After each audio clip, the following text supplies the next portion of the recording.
You know, most Friday afternoons we tape a piece for our program on the streets of New York City. Now, this, of course, takes planning, meticulous preparation, and a lot of hard work, so it was only a matter of time before we said to hell with it.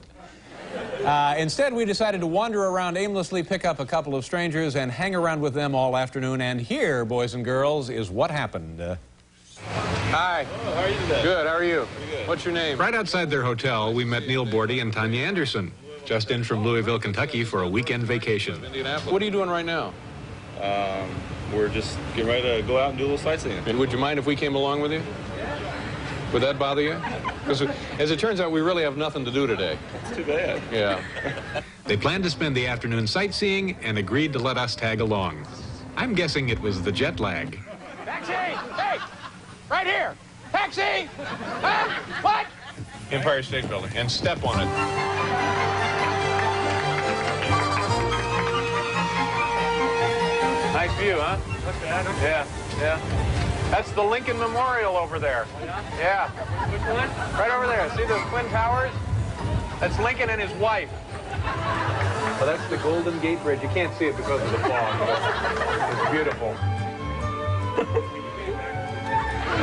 You guys are blocking me. Oh, geez, my retinas, my corneas. This is going to look like something left over from the Patty Hearst kidnapping. Yes, there's memories that will last a lifetime of. Here's the card. This is going to your My parents, Peggy and Lyle and Lyle, Terrell. Peggy, and Terrell. And it says, New York is horrible, the people are nasty, the city is dirty, and everyone is very mean. Dave, how you doing? Good, Dave? how are you? I want you to meet some people, some friends of mine. All right. They're in town from Louisville. This is Neil and his girlfriend, Tanya. Neil, Tanya, why don't you come on in? Peach margaritas. Do you know about Trump Tower? A little. You just heard of it?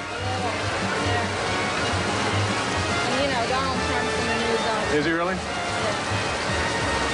He just saved some... He's shoving people out of their homes. Yeah. We watched 60 Minutes a year ago.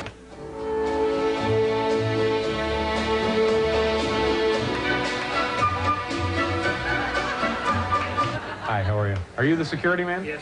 You carrying heat? Keep an eye on you. Yeah.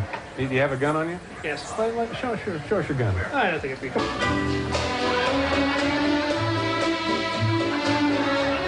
Let me pat you down. No, come on, no, come on it over. wouldn't Come be here. necessary. Come on over No, here. no. Let me just see if I can find where your gun is.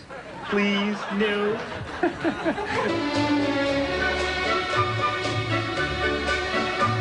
What does that The go way it's for? cut. That's $10,000. 10 grand.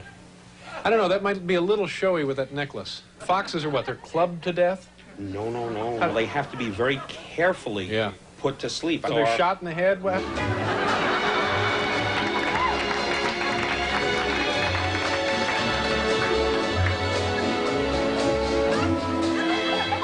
Thank you very much. Go on in. Thank you again. The royal treatment. Oh my gosh. I'm Dave Letterman. Nice to see you. How are you? Nice seeing you. Nice. Would you like to come into the office? Yeah, let's go into the office.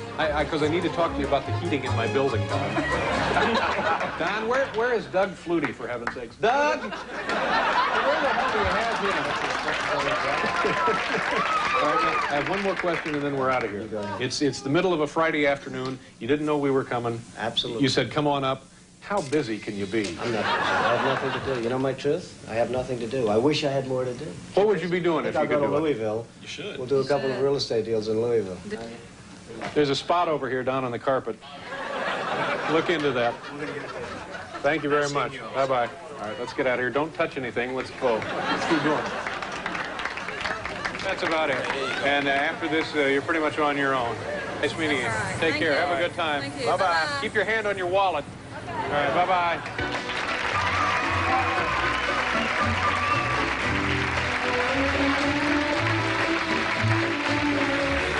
Very nice people from Louisville. We'll be right back with Mr. Wizard.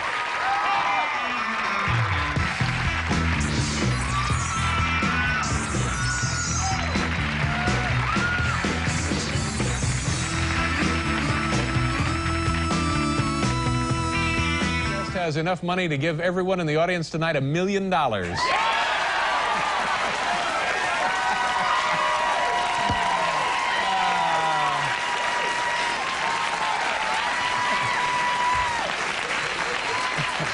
Okay. Okay, we'll see what kind of mood he's in. Ladies and gentlemen, please welcome the author of this book right here, Trump, The Art of the Deal, Donald Trump.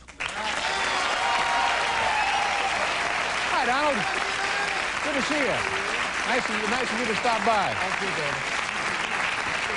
You know, at the beginning of the show, I said you either love him or you hate him. Now, do you find that that's true, or does everybody love you, or does everybody hate you? No, most people love me, and a few really have great distaste for me, David. And why is it that those people, that few, would not care for you? Because you're so successful? I can't imagine. No, I don't think so. It's just I sort of speak my mind a little bit like you in that respect. Yeah. A little bit like A little bit like me. Not too much, hopefully. How much are you worth right now as you're sitting right here? Zero idea, David. It depends on what's happening with the world and the market. But the $1 million for each person in the audience sounds like it could be an intriguing idea. Yeah.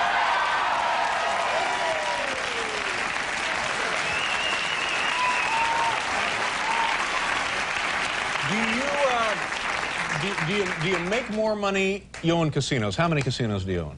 We have 4 casinos. 4 casinos in Atlanta? Paradise Island, Atlantic City, and it's really been very fabulous. Now, do you make more money from the casinos or more money in real estate development? Well, probably real estate in a sense, but real estate is an appreciation business, whereas the casinos are cash flow, and I don't know, I never really even think of it in those terms. I try doing a great job. I think we have the best hotel casinos in the world, and hopefully I have the best real estate in the world with Trump Tower and everything, and that's what I like. That's all right, now let's get back to the assessment of your wealth for a second. If you had to liquidate, if you just decided I'm going somewhere else, I'm going to live in a trailer, and you wanted to sell off, everything, you'd start with your real estate development, all of your real estate holdings, and whatever else you have, your casinos, so on and so forth. You sold everything. Right. How big would that check be that you put in your pocket when you headed west for the trailer? Well, I hate to disappoint, but I have zero idea, David. How come this seat is at such a low level? You know, I'm looking at him. He's got this stage rigged, folks. No. But that seat is a good half, 6 inches higher than my seat. And so am I. Huh? I see.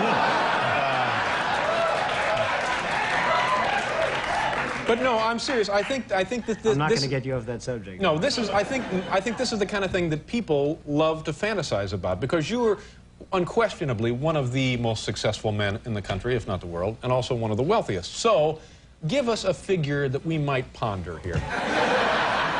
You'll never get it out of me, David. You'll never get it out of me. You'll try, but you'll never get it. Let's get something like how we're going to become more successful. Let's talk about that. I read something this afternoon that said in the bank right now you have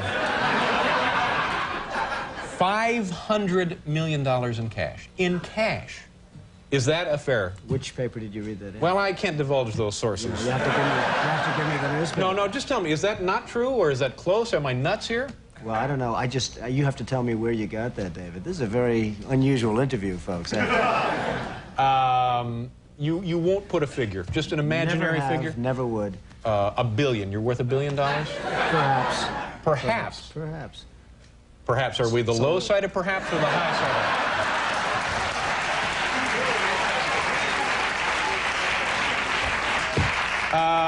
What were you like as a kid? What kind of childhood did you have? Well, I had a good childhood, wonderful parents, really good parents, and it was a good, solid childhood, I'd say. Very normal in a lot of respects, but a very, very solid childhood. Yeah.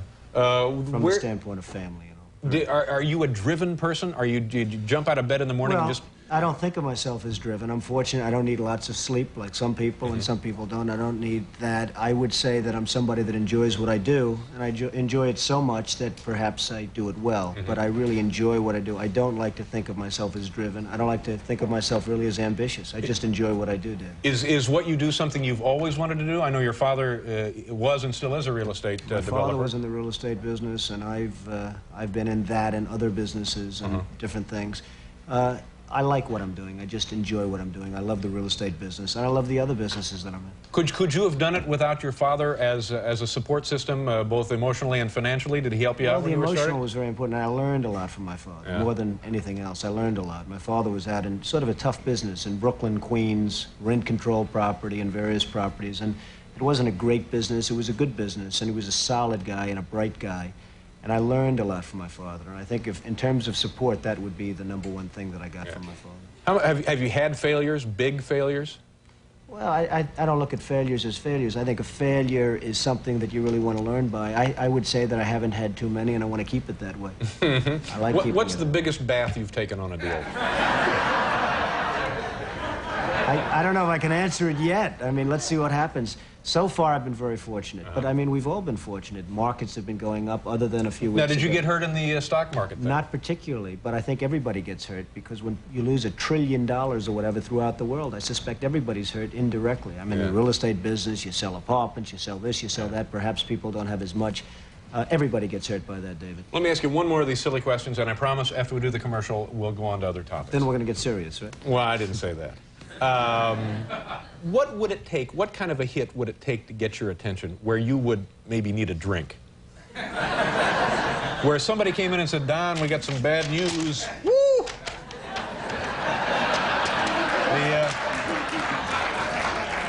That's 7-Eleven in Akron. Well, what?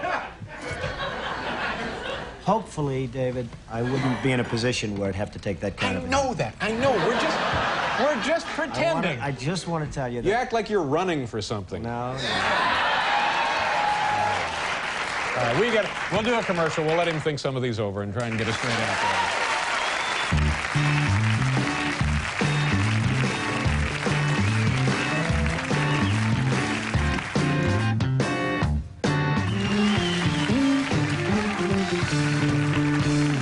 Okay, Donald Trump is here. You're on the cover of the new issue of People magazine. I don't know what I'm beating around the bush here. I don't know why you're being so goofy about this. It says on the cover, you're a billionaire. It at does 41. say that? Yeah. Well, if so would people you says it, I would have to believe it. When people say so... what's the deal with you and Ed Koch? Is this an old irritation between the two of you, or is this something new? No, it's really not. Ed Koch is a man who I've liked at some points in terms of... I have no objection to Ed except for one thing. He's not a very capable or competent mayor. He's done a fine job.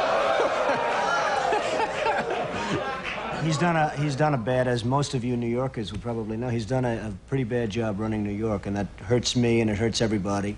And when I see somebody that's not competent and he's running something, and something that I have really a big stake in, it bothers me and I do something about it.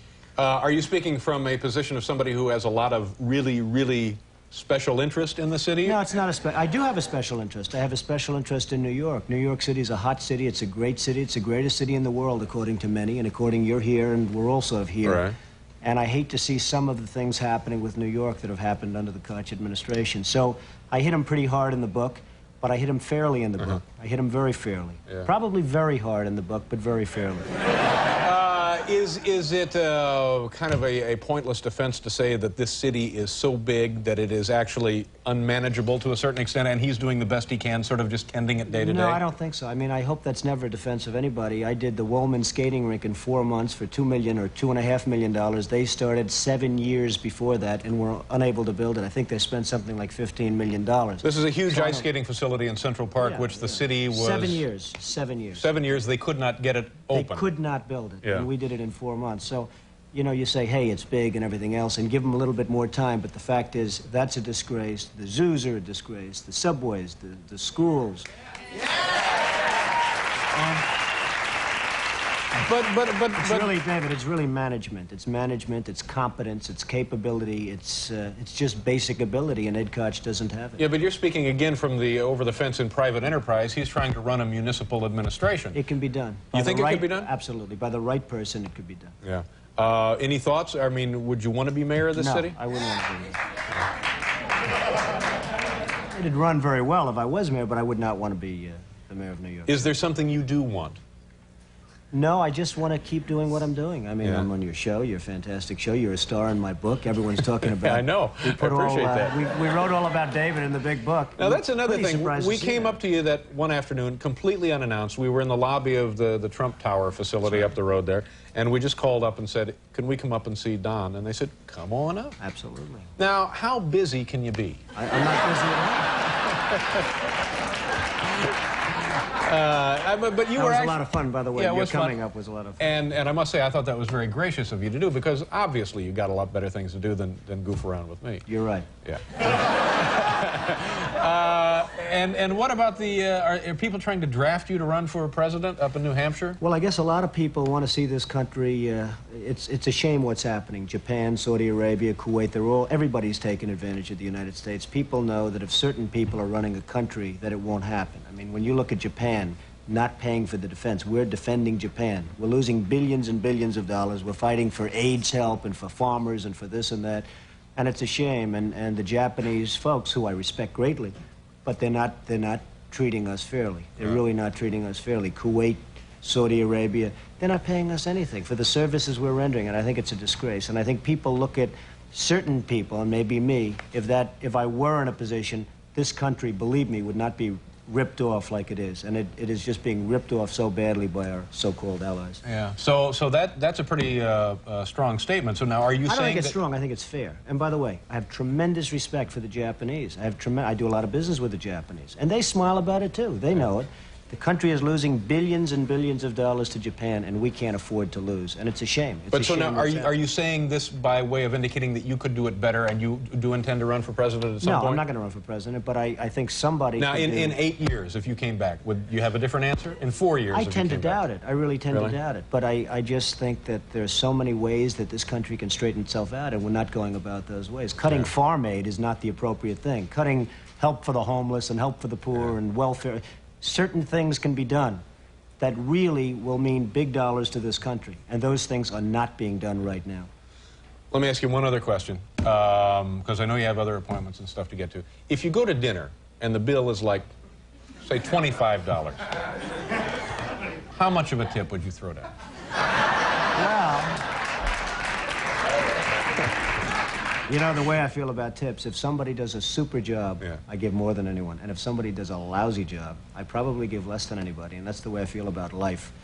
Life should be, you should be rewarded for competence and capability and doing a job and having a smile on your face, maybe, if that's the case. And I'm a pretty good tipper when somebody's good, and I'm a pretty lousy tipper if somebody's not good. So that's the way it is. But, you know, sitting here listening to this stuff, it seems to me you are dying to get to some public platform to superimpose those feelings upon the American awareness.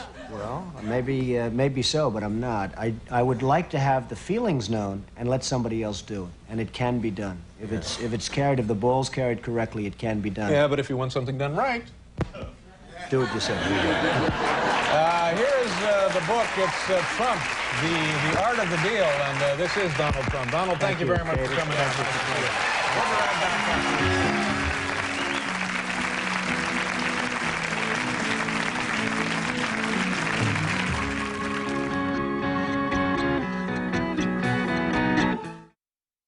For 12 seasons, our next guest has broadcast the NFL Today with Brent Musburger. He is a man who knows the angles and the odds on everything from the White House to the Super Bowl. Folks, please say hello to Jimmy the Greek Snyder. Hi, Jimmy. How are you? Nice to meet you. Thank you. Thanks for being on the show. Since I can make it all even, you can come on our show tomorrow, then tell us what's wrong with the Giants. All right, I'll be happy to do that. Okay. All right. Let's I mentioned here the White House to the Super Bowl. Since we just mentioned it, since we were talking about Gary Hart, could you now give us odds on the Republican nominee, the Democratic nominee, and the ultimate winner? And Gary Hart, too? Huh? Yeah, whatever See you what want. Too much love's done for you? What's that? It blows out your brains. Okay. That's mine. I see. Okay. Now, the Republican nominee, it's 8-5 that Bush beats Dole. Uh-huh. Now, it's 6-1, you can't guess who the Democrat's going to be, and I don't care who you take. Yeah. And it's 50-1 against Hart. Uh-huh. And are there odds now on Cuomo being brought back into the fray? Well, if anybody would make them, it would be me, and I don't think Cuomo wants to run, but I would have to make him a 20-1 shot. Mm-hmm. Only because he doesn't want to run. If he would run, he'd be a 3-1 shot. Yeah. If Iacocca would run, he'd be 2-1. You know. Is that right? Yeah. You think so? Definitely. What about a guy like Donald Trump, who looks like a candidate somewhere down the road, but won't really say anything? You know, I'm glad you asked that. But you see, there's a difference here. There's a way of doing this. Donald is a Republican sort of in the middle of the road. he'd have to leave that side because Bush and Dole have that all tied up. I'm talking about the delegates. But if he would leave and go on the Democratic side, he could bury all these people. Look at Hart. I mean, all of a sudden, he's #1. I mean, that's an impossibility. Now, Mr. Trump is arrogant, he's egotistical, but he's smart, and he's beautiful, and he knows how to do things. Right. If he would switch to the Democratic side, he could win the Democratic nomination because he knows how to put things together, put slates together in every state. He could win because then he'd go against Bush, and I'll tell you something. It would be a close election. I know that sounds ridiculous. No, it does sound ridiculous because I think when people I mean from the standpoint when you talk to Donald Trump, you think maybe in 4 years or in 8 years, but now to suddenly there's nobody there, David. Yeah. But things have already started, and for him to announce that he's switching parties, I mean, who's going to accept that? And Reagan did. Why not? Well, all right. Now, how do we describe you? You're a professional gambler, and I was a professional. You don't gamble gambler anymore? No. Yeah. Oh, except on the market every morning, like 500 or 600 shares of stock every day. But most of your life, that's how you made your living, right? 1962. Yes. I think you were the first gambler that Americans probably became aware of on a national basis. That's because I made the numbers first. That was all. You know, I mean, I've been around for 50 years, so consequently. Do you remember how you started gambling? What your first bet was? How much? The first you won? big one I remember. What the was first that? time I bet $500 or more was on Lewis against Smelling, 1930 something, 39 or something. I had to borrow $500 so I could lay 9 to 5. Had this been something you got from your family or your friends? Were they all gamblers as well? No, I was born in Steubenville. I was born in Steubenville, Ohio. I mean, and I was 25 before I found out that gambling was illegal because they had 11 gambling houses in a town of 40,000. Is that right? You know, I say that. I mean, it's kind of cute, but it's true. Yeah. If you had to exist, you either had to work in a coal mine or a steel mill or gamble, and I thought that was easier. Now, when you were gambling regularly, on any given weekend, how many different bets at how much money would you have out? No, you don't. When I was gambling, I never played a lot of games. I would wait and play a lot of money on one game. Like, give us an example.